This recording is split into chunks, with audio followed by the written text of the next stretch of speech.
हम देख रहे हैं 11th क्लास के 6th चैप्टर का पार्ट 4, जिसमें हम पढ़ेंगे टिश्यू सिस्टम यानी कि उत्तक तंत्र के बारे में। इससे पहले हमने थर्ड पार्ट में, सेकंड पार्ट में और फोर्थ पार्ट में हमने देखा कि उत्तक क्या होते हैं, कितने भागों में विभाजित होते हैं। फिर हमने जटिल उत्तकों के बारे में पढ़ा, जाइलम फ्लोएम पढ़े, उनके तत्व पढ़े। आज हम देख रहे हैं उत्तक तंत्र यानी कि टिश्यू सिस्टम के बारे में। वेरी इंपॉर्टेंट टॉपिक और बहुत सारे क्वेश्चंस भी बनते हैं, तो हमें कीप वॉचिंग करना है, ठीक है, यानी कि हमें मेरे साथ बने रहना है। फाइन, स्टार्ट करें। उत्तक तंत्र यानी कि क्या बोलेंगे अपन इसको? Tissue system. क्या बोलेंगे बच्चों? टिश्यू सिस्टम, ठीक है। रचना अथवा स्थिति के आधार पर, क्या है? रचना अथवा स्थिति के आधार पे, यानी कि क्या पोजीशन है और किस तरीके का इनका बनावट है ना, किस तरीके की मॉर्फोलॉजी है और किस तरीके का इनका पोजीशन है, उस आधार पे जो टिश्यू सिस्टम है ना, उत्तक तंत्र है, वो 3 प्रकार का होता है। ये तंत्र कौन कौन से हैं? तो पहला तंत्र जो है वो है बाहरी त्वचीय उत्तक तंत्र, जिसको हम बोलते हैं एपिडर्मल टिश्यू। यहाँ लिख रही हूँ एपिडर्मल टिश्यू, ठीक है, ये हो गया फर्स्ट। सेकंड है हमारा भरण, ठीक है, अथवा मौलिक उत्तक तंत्र, ठीक है, इसको हम बेसिकली बोलते हैं ग्राउंड टिश्यूज, ठीक है। फिर है थर्ड हमारा संवहनी उत्तक, ठीक है। संवहनी उत्तक को हम बोलते हैं, संवहन उत्तक को हम बोलते हैं, जैसे हमारा आ जाएगा कंपाउंड, ठीक है, कंपाउंड टिश्यू, जिसमें बेसिकली हम पढ़ते हैं जाइलम एंड फ्लोएम, ठीक है। ये जो उत्तक तंत्र है वो 3 तरीके से मिलकर बना हुआ होता है। फर्स्ट है एपिडर्मल टिश्यू यानी कि बाहरी त्वचीय उत्तक तंत्र, दूसरा है भरण उत्तक जिसको हम ग्राउंड टिश्यू भी कहते हैं, थर्ड वन इज संवहनी उत्तक, दैट मीन जाइलम और फ्लोएम वाले जो उत्तक होते हैं उसको हम बोल रहे हैं संवहनी उत्तक तंत्र। फाइन, तो बाहरी त्वचीय उत्तक तंत्र क्या है? ठीक है, देखो बच्चों, आप जितना भी हमारा रूट है, जितने हमारा स्टेम है ना, वो किससे मिलकर बना होता है? एक लेयर होती है बाहर की तरफ, है ना, वो जो लेयर होती है ना, वहाँ पर जो टिश्यूज पाए जाते हैं वो कहलाते हैं हमारे बाहरी त्वचीय उत्तक तंत्र, जो इसके नाम में ही है। देखो, बाहर है यानी कि जो बाहर की तरफ हो, हाँ है ना, ठीक है।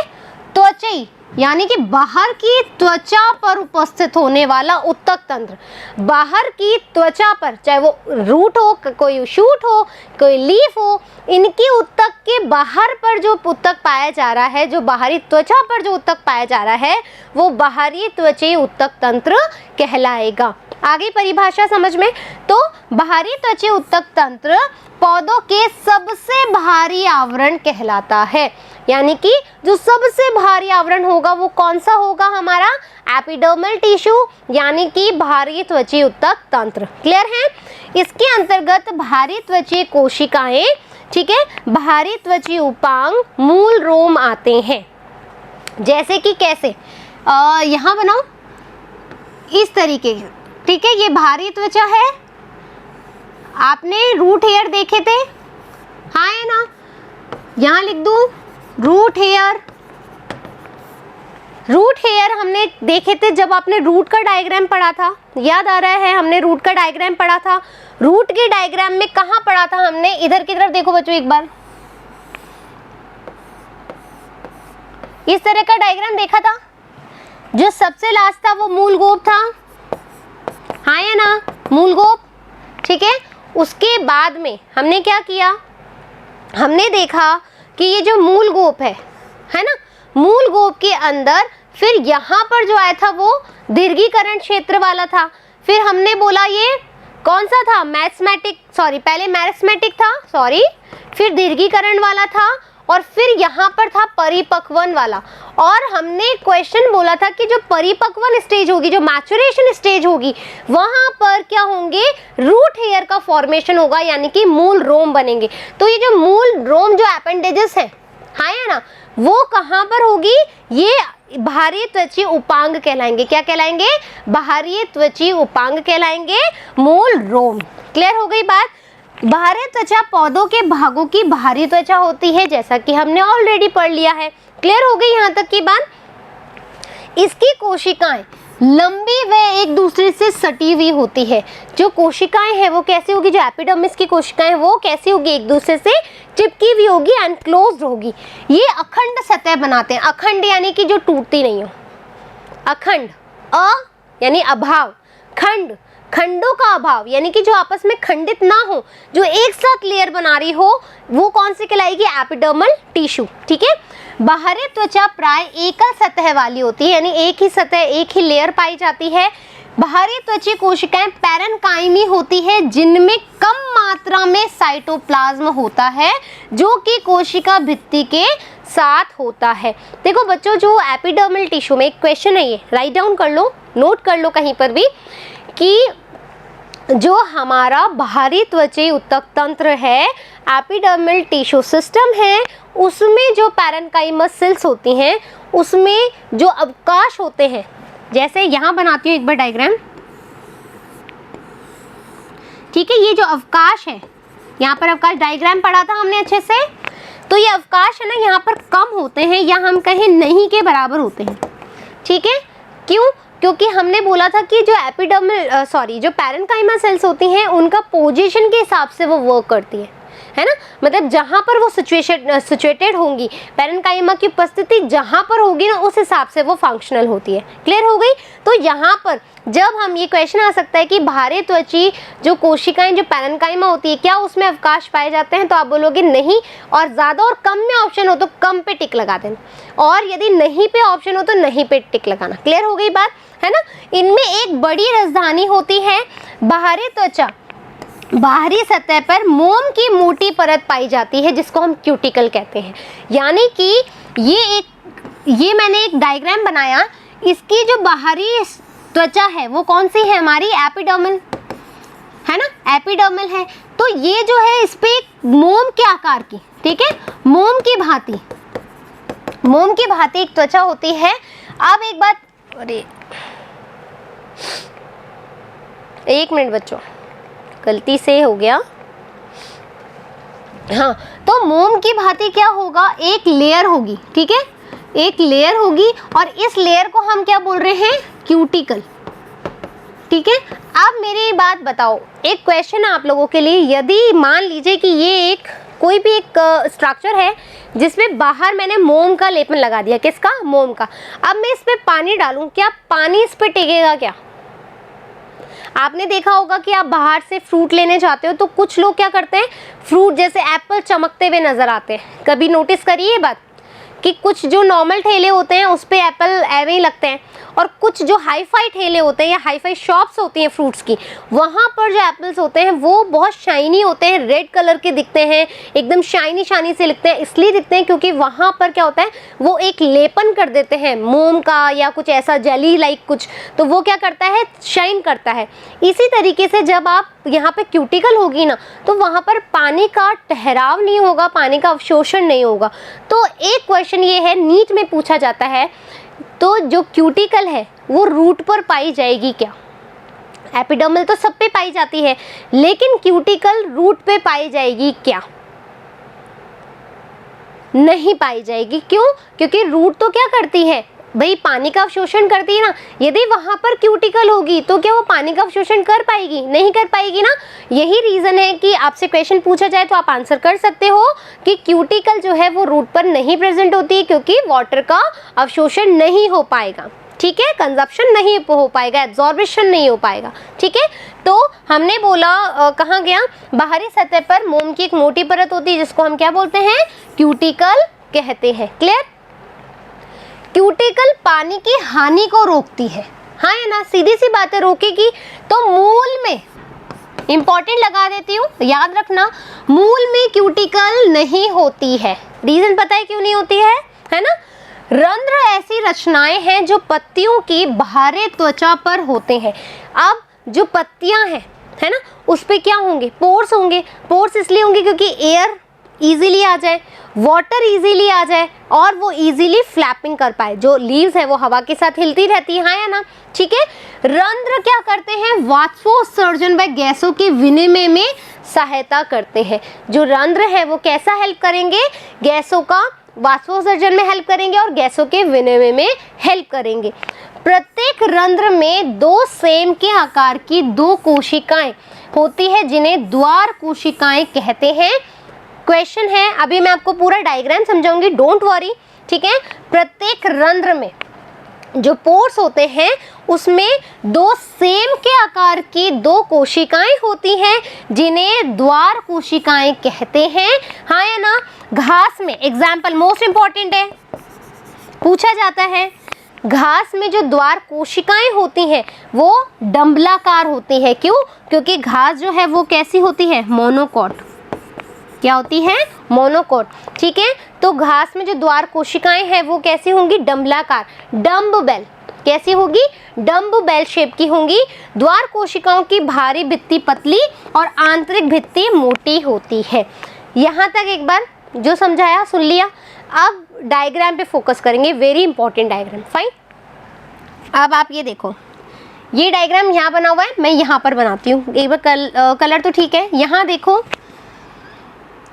एक मिनट देखो क्या आगे वाली पे जगह है, यहाँ पर समझा रही हूँ बच्चों, ठीक है। यहाँ पर देखो एक बार, ठीक है। ये किसके बारे में बात कर रही हूँ मैं, डाइकॉट के बारे में, ठीक है। क्यों, क्योंकि मोनोकोट में तो ये वाला शेप होता है, डम्ब बेल, ठीक है, डम्ब बेल, ठीक है, यानी कि डंबलाकार, डंबलाकार होता है किसमें, मोनोकॉट में। मोनोकॉट में एग्जाम्पल किसका है, ग्रास का है, दिख रहा है यहाँ पे, लिख लेना, ठीक है। अब है द्वार, सॉरी यहाँ पर देखो, ये हमने बनाया डाइकॉट में। डाइकॉट में जो द्वार कोशिकाएं होती है वो कैसी होती है, बीन शेप्ड, ये दिख रहा है, ये देखो ये बीन शेप्ड हो गई। अब यहाँ पर क्या होता है, इस तरीके से यहाँ पर होते हैं क्लोरोप्लास्ट। क्या होता है, क्लोरोप्लास्ट। ये जो शेप देख रहे हो आप, ये किसकी है, यहाँ लिख दूं, क्लोरोप्लास्ट, ठीक है, ये हो गया क्लोरोप्लास्ट। अब बच्चों क्या होता है कि इधर एक और इस तरह की, ठीक है, मतलब जो ये द्वार कोशिकाएं हैं, वापस बोल रही हूँ, जो द्वार कोशिकाएं उसकी विसिनिटी में यानी गहराई में कुछ कोशिकाएं पाई जाती है। द्वार कोशिकाओं की गहराई में विसिनिटी में कुछ कोशिकाएं पाई जाती है जिनको हम बोलते हैं सब्सिडियरी सेल्स। इनको बोलते हैं हम सब्सिडियरी सेल्स, ठीक है। अभी हम देखेंगे हिंदी में भी, डोंट वरी, सब्सिडियरी सेल्स। और इस तरीके से जो है बड़े बड़े, ये कहाँ पर पाई जाती है, ये पत्तियों के रंध्र में पाई जाती है, ठीक है। रंध्र में पाई जाती है कोशिकाएं जिनको हम द्वार कोशिकाएं कहती हैं। डाइकॉट में यानी कि जो द्विबीजपत्र होते हैं उसमें जो द्वार कोशिकाएं होती हैं उनकी शेप होती है बीन शेप्ड। और यदि हम मोनोकॉट की बात करें, एक बीजपत्री की बात करें, तो वहाँ पर डंबलाकार द्वार कोशिकाओं की शेप होती है, एग्जाम्पल ग्रास। और डाइकॉट में आप चना ले सकते हो, हाँ या ना, मटर ले सकते हो। क्लियर हो गई। अब हम क्या बोल रहे हैं बच्चों, अब यहाँ पर देखो, ये जो पूरा है ना, ये जो पूरा बना है उसको हम बोलते हैं स्टोमेटा। क्या बोलते हैं, स्टोमेटा एपरेचर। क्या बोलते हैं, स्टोमेटा एपरेचर। ये जो पूरी हमने आकृति बनाई इसको बोलते हैं एक साथ मिलकर के स्टोमेटा एपरेचर, स्टोमेटा एपरेचर, ठीक है। ये डायग्राम समझ में आ गया, दोनों चीज समझ में आ गई। अब पढ़ते हैं। द्वार कोशिकाओं में क्लोरोप्लास्ट होता है, जैसा कि मैंने बनाया ये द्वार कोशिकाएं, इसमें ये गोल गोल छिद्र क्या है, क्लोरोप्लास्ट है, ठीक है। रंध्र के खुलने तथा बंद होने के क्रम को नियमित करते हैं। और ये जो क्लोरोप्लास्ट है उसका जो द्वार कोशिकाएं ओपन और क्लोज्ड, ठीक है, ओपन और क्लोज्ड, ओपन और क्लोज। कौन हेल्प कर रहा है, क्लोरोप्लास्ट। कैसे हेल्प कर रहे हैं अभी बताती हूँ, ठीक है। कभी कभी कुछ बाहरी त्वचीय कोशिकाएं में जो रंध्र आसपास हो जाते हैं, जो रंध्र है वो आसपास आ जाते हैं, उनकी आकृति, माप और पदार्थों में क्या हो जाती है जिससे कि विशिष्टता आ जाती है। इन कोशिकाओं में सहायक कोशिकाएं कहते हैं। और ये जो कोशिकाएं वो कैसी होती है, हेल्पिंग कोशिकाएं हो जाती है, हेल्प सेल्स हो जाती हैं, हेल्पर सेल्स हो जाती हैं, सहायक कोशिकाएं हो जाती हैं। रंध्रीय छिद्र, द्वार कोशिका और सहायक कोशिका मिलकर रंध्रीय तंत्र, रंध्रीय तंत्र यानी कि जो पोर सिस्टम है, ठीक है, उनका निर्माण करती है, यानी कि स्टोमेटा एपरेचर का निर्माण करती है सब मिलकर के, हाँ है ना। अब बच्चों एक छोटी सी बात सुन लो कि ओपन और क्लोज कब होता है ना। हमने बोला जो क्लोरोप्लास्ट है वो इन द्वार कोशिकाओं को खुलने में और बंद होने में, क्यों? क्योंकि रंध्र किसके लिए काम आते हैं, वाष्पोत्सर्जन के समय, हाँ है ना, और गैसों के विनिमय के समय। हमने ये बात करी थी, यदि ये ओपन क्लोज नहीं होंगे तो क्या होगा कि गैसों का विनिमय होता जाएगा या फिर रुक ही जाएगा, वाष्पोत्सर्जन होता जाएगा या फिर रुक जाएगा।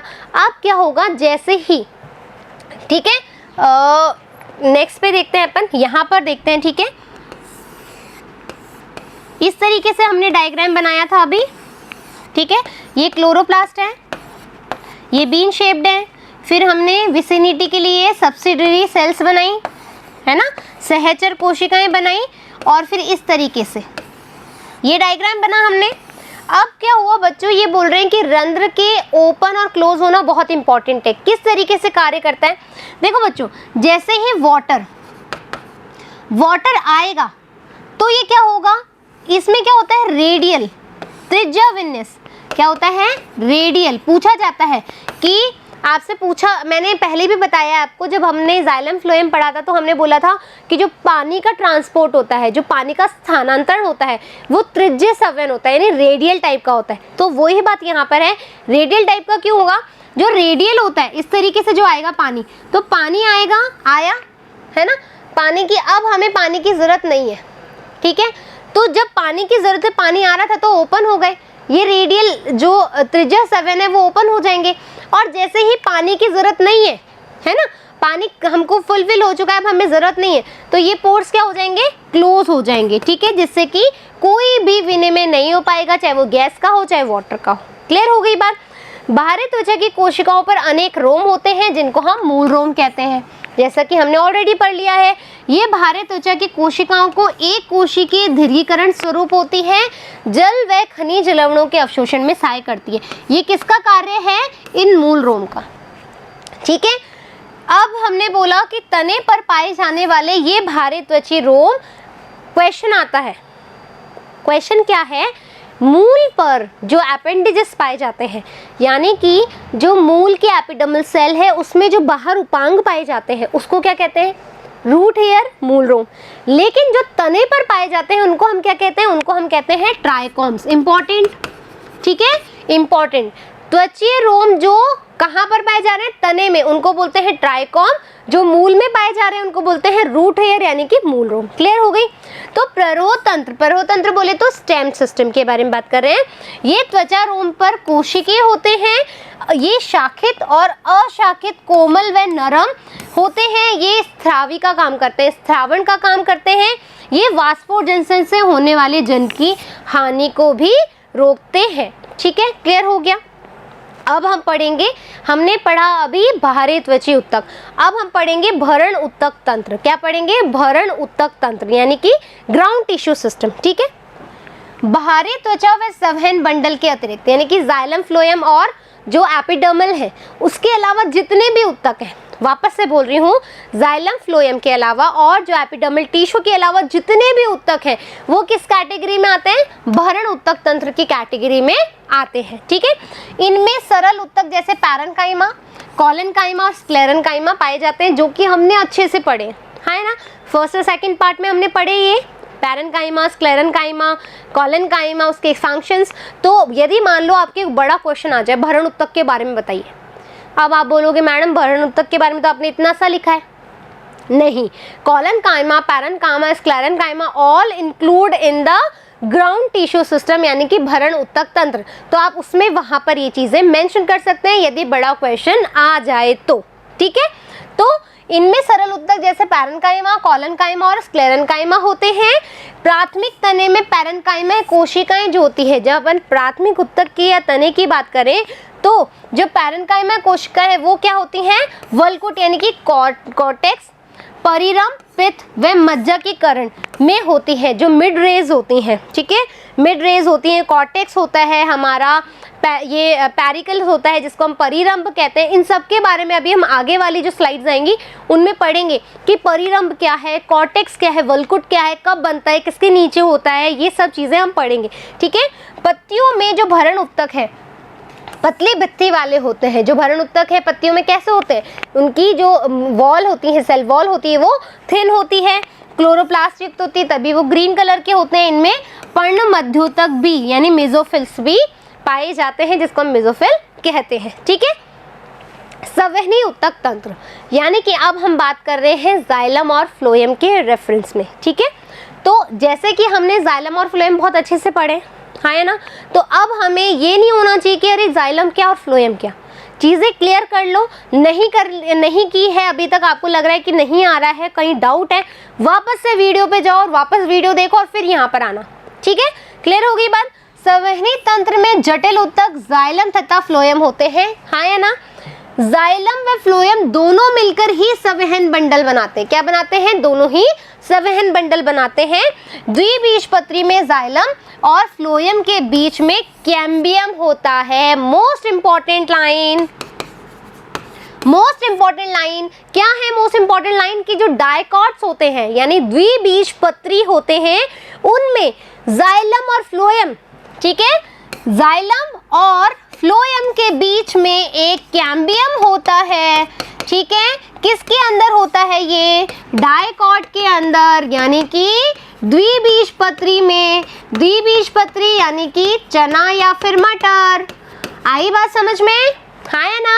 तो हमने बोला इंपॉर्टेंट लाइन है कि द्विबीजपत्री में जाइलम और फ्लोएम के मध्य एक कैम्बियम होता है। ऐसे ही संवहनी बंडलों जिनमें कैम्बियम होता है, ऐसे संवहन बंडल बोले तो जाइलम फ्लोएम जो बनाते हैं, उनमें यदि कैम्बियम होता है और वे लगातार द्वितीयक जाइलम, और वो लगातार कैसे होते हैं, हमने बोला था कि बच्चों जहां पर कैम्बियम होगा ना वही सेकेंडरी जाइलम बनाएगा, जिसमें क्या होगा, जाइलम और फ्लोएम के मध्य कैम्बियम होगा, वो ही सेकेंडरी जाइलम बनाएगा और फ्लोएम भी बनाएगा, सेकेंडरी जाइलम और सेकेंडरी फ्लोएम बनाएगा। और ऐसे संवहन बंडल को हम बोलते हैं खुला संवहन बंडल, यानी कि ओपन। अब मैंने क्या बोला, यहाँ पर देखो ये जो डायग्राम दिख रहा है, एक बार कलर चेंज कर लूं, यहाँ पर आपको डायग्राम दिख रहा है, ये है हमारा फ्लोएम, क्या है, फ्लोएम, ये है हमारा जाइलम, इसके बीच में आपको ये लाइन दिख रही है, यहाँ पर क्या है, कैम्बियम।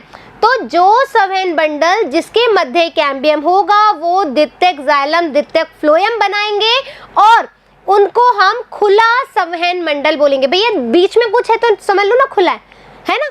यदि वहां पर बीच में कुछ नहीं तो जुड़ा हुआ है तो वो बंद प्रकार का हो जाएगा। याद करने का तरीका बता रही हूँ, ठीक है, लेकिन हमको याद होना चाहिए, समझ में आना चाहिए कि ऐसा संवहन मंडल जिसके मध्य कैम्बियम पाया जा रहा है तो खुला है, ठीक है, खुला संवहन मंडल है। एक बीजपत्री इंपॉर्टेंट, ठीक है, इंपॉर्टेंट आ गया है, वापस से डायग्राम समझ लो पहले, सॉरी कलर चेंज कर लूं, हाँ, एक बीजपत्री यानी कि मोनोकॉट, मोनोकॉट पादपों में कैम्बियम नहीं होता है, यानी कि जाइलम और फ्लोएम के मध्य कोई कैम्बियम नहीं है, तो ऐसे द्वितीयक उत्तक नहीं बनाएंगे। क्वेश्चन आ सकता है कि डाइकॉट में क्या सेकेंडरी जाइलम और फ्लोएम बनेगा, हाँ, क्यों, क्योंकि वहां पर कैम्बियम है। जो मोनोकॉट है वहां पर कैम्बियम नहीं है, तो क्या सेकेंडरी जाइलम और फ्लोएम बनेंगे, नहीं, क्योंकि वहां कैम्बियम नहीं है। और इस तरह की जो कंडीशन होती है तो उसको हम बोलते हैं बंद, यानी कि क्लोज सिस्टम। अब कैसे होगा, यहाँ पर देखो, ठीक है, ये हो गया हमारा जाइलम और ये हो गया हमारा फ्लोएम, कुछ भी यहाँ पर बीच में नहीं है, तो ये कैसा हो जाएगा हमारा क्लोज्ड, ठीक है। जब जाइलम तथा फ्लोएम एकांतर तरीके से भिन्न त्रिज्या पर होते हैं, नेक्स्ट चीज, ठीक है, जब जाइलम अथवा फ्लोएम एकांतर तरीके से भिन्न त्रिज्या पर होते हैं तब ऐसे बंडल को अरीय कहते हैं। क्या कहते हैं, अरीय। अब क्या होगा, ठीक है, जब कोई, वापस बोल रही हूँ क्योंकि इसी लाइन से समझ में आएगा, जब जाइलम और फ्लोएम एकांतर तरीके से भिन्न त्रिज्या पर होते हैं, ठीक है, कैसे, यहाँ पे बना रही हूँ डायग्राम, ठीक है, देख लिया।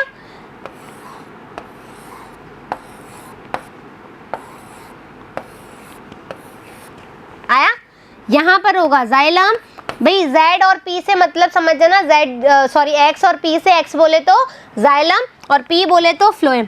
तो X अलग त्रिज्या पे यानी कि जाइलम अलग त्रिज्या पे है, फ्लोएम अलग त्रिज्या पे है, जाइलम अलग त्रिज्या पे है, फ्लोएम अलग त्रिज्या पे है, जाइलम अलग त्रिज्या पे है, फ्लोएम अलग त्रिज्या पे। तो ऐसी कंडीशन आएगी ना, उसको हम बोलेंगे अरीय कंडीशन। क्या बोलेंगे? अरीय। ठीक है, क्लियर हो गया। उदाहरण क्या होगा? मूल। मोस्ट इंपॉर्टेंट चीज है, पूछा जाता है कि किसमें अरीय तरह का संवहन बंडल पाया जाता है। तो जब अलग अलग त्रिज्या पे अलग अलग संवहन प्रेजेंट हो, जाइलम फ्लोएम अलग अलग त्रिज्या पे प्रेजेंट हो, तो ऐसी चीजों को हम बोलते हैं अरीय। और ये किसमें देखा जाता है? बेसिकली मूल में, यानी कि रूट में। फाइन। संयुक्त बंडल में अब यानी कि कॉन्जॉइंट, इंग्लिश में इसको बोलते हैं, यहां लिख दो कॉन्जॉइंट। ठीक है, कॉन्जॉइंट यानी कि संयुक्त। ठीक है, जाइलम तथा फ्लोएम एक ही त्रिज्या पर स्थित हो। अब ये कौन सी कहानी है? हाँ है ना। तो इस कहानी को समझने के लिए हम यहाँ पर देख लें, क्या इसको हटा दूं एक बार। ठीक है, 2 मिनट तो रुकना ही पड़ेगा ना, डिलीट तो करूं पहले। ठीक है, अब समझाती हूँ। ये देखो, है ना। अब ऐसे, ठीक है, अब क्या होगा कि जो संयुक्त बंडल है जाइलम तथा फ्लोएम एक ही त्रिज्या पर स्थित होते हैं, जैसे तने। एग्जाम्पल क्या है?